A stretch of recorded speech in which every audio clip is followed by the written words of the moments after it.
I think Peter already talked about it this morning, but I think over the last 25 years or more since IXPs have been around, at least in Europe, there's been a lot of changes, and there's probably been more changes in the last 10 to 5 years than any time in that history, from all different perspectives, all the people joining the IXPs as well, the demands, the needs.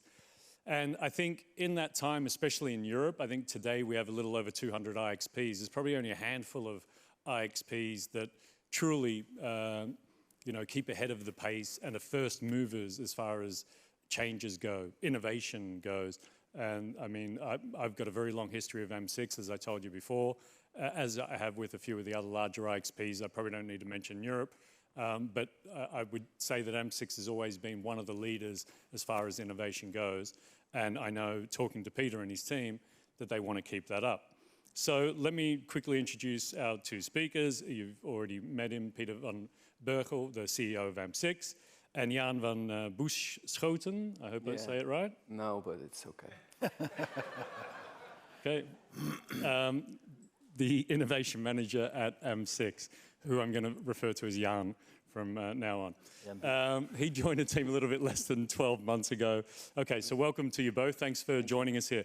So perhaps, Peter, I can start with you just to get us into it. I did see a interview that you did on a More IP event when it was virtual because of a certain pandemic situation that we had.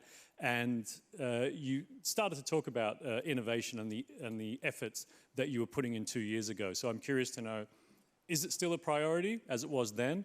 And what have you done in the last couple of years to bring you up to the point we are now?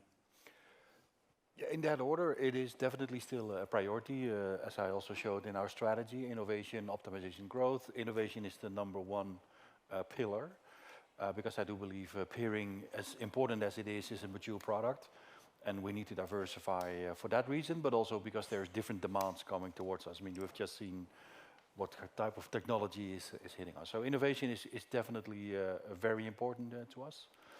And from that time until now, 2 years ago, 2.5 years ago, again, for those of you that were present, we had Elena, was our innovation manager. She moved on to bigger, better things. And in that time, we were really investigating what does innovation mean for us. Like I said in my opening, we did a lot of that earlier, but more on the platform. And now it's a different type of innovation. Since then, fast forward 2 years, we have Jan as our innovation manager, and we're actually at the verge of starting new products, really launching new products. So from then, where it was, how do we actually innovate and sort of reinvent ourselves, we're now really getting into product and starting to deliver on some of that promise. Yeah. So it remains to be important, and it's become much more concrete in what it actually means in delivering services and value to our customers. Okay, cool. All right, good to hear that that's still the case. So, Jan, I noticed some beautiful flowers over here, but you had nothing to do with those. No. But you did have something to do with the little plant in the corner. Do you want to introduce your friend to us? Yeah, I really like green. And innovation is really about thinking outside the box. But inside the box, there's also a lot of good things happening, and I can show you. For the people who are sitting in the front, it's just a wooden box, but there's a little button on it, and if you press it, you can see a light flashing up. And there's no battery in it, there's no power cord, but the right combination of soil, water, and plants generates electricity. And this is just 1/2 volt. We can boost it to 3 volt, but as we all are in a energy-eating kind of industry, within maybe 5 to 10 years, we get like strawberry fields with stream of electricity. So do you see the day when it would make sense to start an IXP in the Amazon? Yeah, I think that's a good one. Yeah? Okay. Yeah, right, with the warm water next to it and the swimming pools there. Okay, yeah. Let's work towards that then. Okay, another topic that I know you're passionate about is the wood wide web. Yeah. Can you explain that to the audience? Yeah, we have our internet industry, and this is biology, but also the internet industry, how the internet works, really inspired biology to think about networks. And the wood wide web is, the roots of the woods that connect together and communicates together. So maybe that's also something for the future. Yeah, you know, I think we can learn a lot from it, and I did go look into it. It's fascinating how interconnected all these trees are. Peter, maybe I can jump over to you because we're talking about electricity, other means of getting electricity, and I guess that moves us on to sustainability. What is AMS-IX doing? You did touch a little bit on it earlier. Are there some specific points you want to talk about? Yeah, of course, we are looking at ourselves and our own footprint, like I think everybody is currently. But some of the ideas we are toying with is it possible to come up with a green route, maybe? So a lot of work is going on in data centers, and I think in the Netherlands alone, the last metric I saw was that close to 90% of all the power being used by data centers in the Netherlands is green. So we're looking at ways, is there maybe a certificate we could give that data center? But then also, can we use our connectivity and routing skills and the network we represent to actually come up with a route that also means you can get to the data center in a greener fashion? Use less energy, not just less hops and latency, but also less energy to do it. And then you can start to think about where you actually store your data. So does everything have to be as close to the source or the processing always, all the time? Or is there maybe a way where you can differentiate how you store your data? And with that, therefore, use less energy. And I'm convinced that where we today have like CO2 certificates and companies are forced to think about their CO2 footprint, I think a similar thing will probably start to happen with eco certificates as well. Yeah. And we're trying to prep if we can do something about that with the community. Great, great. And you talk about routing. I believe there is a presentation tomorrow that's going to hone in on that. Okay, so we're going to keep this moving quite far. We want a bit of audience participation here. So you probably noticed earlier that you've got these cards in front of you, or you've got them now. What we're going to do in a moment is we're going to pose a question. And we just want to get a feel from the audience here. If you yes, or you agree, or probably yes, then show your green card to us at the front. And if you say no, then show your red card to us at the front. So if you're at the back and you see a lot of green, then you're seeing a lot of no's, and vice versa. I'm sure it's not confusing. It is for me, but not for you. One more time? Yeah, no, anyway. But show it to us is what I'm getting at. Okay, so am I doing this? I guess I'm doing this. Oh, sorry, you're doing it. Okay, so this is the question we'd like to pose to you. Bringing down energy consumption is one of the major challenges in my company. So you must give an answer, one way or the other. You can't put it sideways. Just either show it to me high up so we can get an idea. Okay. Oh, wow. Okay. Wow. It's pretty green. It's probably 75, 80% that would say, yes, that is a major challenge. Okay, great. We might get back to asking some questions about these, but I think we'll just sort of move on for now. So thanks for participating. Okay. What are we heading into next? That's an interesting one. Time and quantum. We're jumping over there. Maybe, Peter, I'll stick with you on this one, because I know I was chatting with you last week and you were telling me that there were certain issues with clock synchronization in Netherlands. I think you did mention NTP servers or something of the like. Can you expand on what you're doing there? Yeah, so again, we actually one of our engineers, Miguel, who's in the audience, who found out that apparently time services are not too well organized in the Netherlands. Which is funny, given we are such a well-organized country. So we thought, okay, if that isn't, but there's a lot of transactions that rely on good timing, whether it's in fintech or other types of industry. So we are very close to finalizing the product, and we will be offering those services to the market. We have been in contact with our colleagues in Sweden, in the room as well, because they have done so in Sweden and the Scandics. And it took off there as well. So we're not only looking for it for the Netherlands, but potentially even for Northern Europe in cooperation with NetNot, our colleagues there. So it's really, again, an opportunity in the market that we want to try and solve. Great, okay. So hopefully you can save a bit of time for us or something like that. Yeah. And and we can have an extra day in the week if you jig it. 20, That's it? 48 times 7? Okay. You can add some time now. Yeah, there you go. We're running out of time, so we'd like you to help us out with that server. Okay, Jan, I'm going to ask you another question. As I said, this is about time and quantum. You know, we talk about quantum mechanics, talk about quantum internet. You know, it's a complex subject. But how might AMS-IX get involved when we use the word quantum? Yeah, we're looking with partners in several quantum. One of them is quantum security and quantum key distribution. And I'm really happy I had a B profile when I was at secondary school, because, you know, it's like, going back to school, finding out what quantum is all about. So it's really challenging. It's early stage technology, but I think everybody knows that it at one point it will hit the internet, will the computers, quantum computing, quantum security. So, and because it's so complex, you have to invest in it early. So you will be up to speed at the time that it will hit the internet. So, and we're working with with partners on that. Okay. Qbert, Eurofiber, those are the two, and Juniper. So.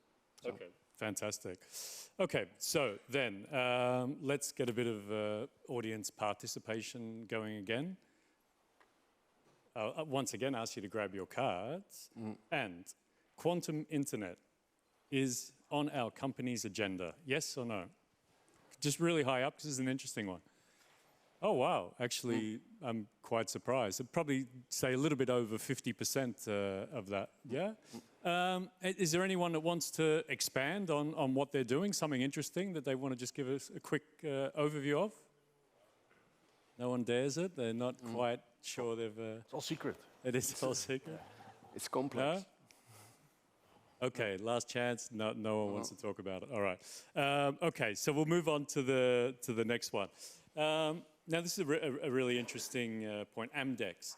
I know we had a presentation last year at the More IP about what's going on with AMdEX and the whole idea behind it. Earlier today, Peter, you talked about the fact that for AMS-IX priorities were neutrality, safety, but safety in all its forms, and also being responsible. So how do you see the work that AMS-IX is doing with AMdEX fitting into those priorities?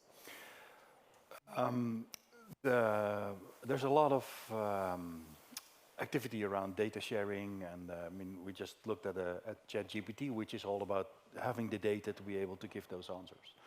And we believe there is a disbalance in how data is being shared and being used.